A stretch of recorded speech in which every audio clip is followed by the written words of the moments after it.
نبی علیه السلام په څلوېښت کلنۍ کې په پیغمبرۍ مبعوث شو. کله چې لومړنۍ وحی پرې راغله او د جبرائیل علیه السلام نه جدا شو او کور ته راغی، او رسول الله صلی الله علیه وسلم په دې پوه شو چې زه د دې ټول امت او د دې ټولو انسانانو لپاره مبعوث کړی شوی یم تر څو دوی ته د هدایت زمینه برابره کړم او لارې چارې ورته وښیم. نو دې وخت کې رسول الله صلی الله علیه وسلم د مسؤلیت احساس واخیست. حدیث کې راځي چې خدیجې رضی الله عنها ورته وویل چې راشه او لږ زما نه راحت حاصل کړه. رسول الله صلی الله علیه وسلم ورته وویل چې د خوبونو او راحتونو زمانه دا تیره شوه، اوس موږ ته یو ډېر غټ کار راسپارل شوی. د رسول الله صلی الله علیه وسلم د پیغمبرۍ دوه غټ دورونه یا ادوار ول، چې یو یې د مکې دور و او بل یې د مدینې.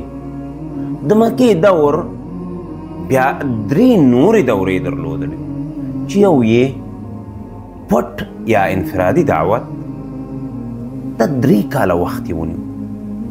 بل د 3 کالونو وروسته د نبوت تر 10 کاله پورې دا جهري دعوت و، یعنی د مکې ټول خلک د اسلام مبارک دین ته رابلل کېدل او د شرک نه منع کېدل.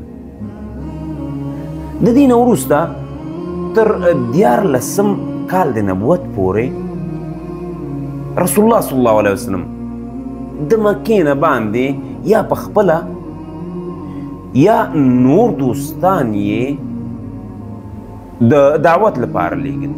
دا 14 کاله د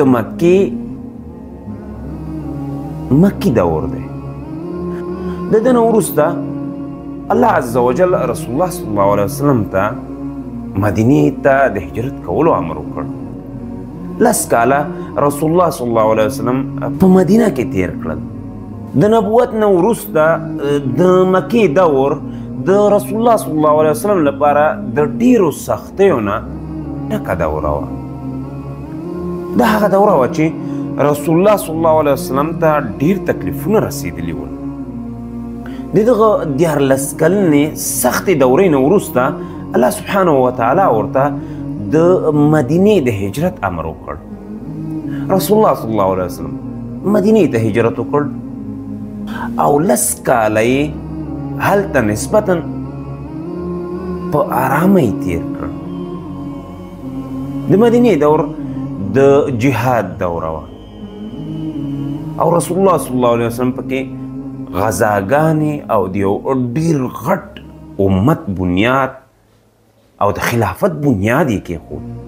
دا چې نور څه پېښ شول او څه پېښېږي په راروانو ویډیوګانو کې به پرې بحث کوم.